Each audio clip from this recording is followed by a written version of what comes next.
এক যুবক যখন সেজদা দেয় তো আল্লাহ তাআলার আরশ নড়ে ওঠে। আল্লাহ তাআলা আরশ আজিম থেকে বলে, যুবক আমার সেজদা দিলি, যা আমি ওয়াদা দিলাম তোরে এই আরশের নিচে ছায়া দেব। তুই আসবি যুবক হাসরের ময়দানে, আমি তোরে আরশের নিচে ছায়া দেব। শাবুন নাশাআ ফি ইবাদাতিল্লাহ।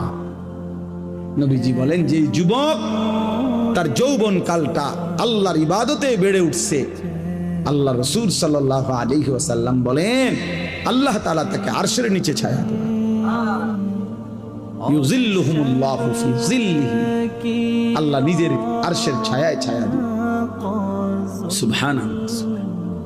এজন্য যুবকের সেজদা বড় দামি সেজদা, নওজোয়ানের সেজদা বড় দামি সেজদা।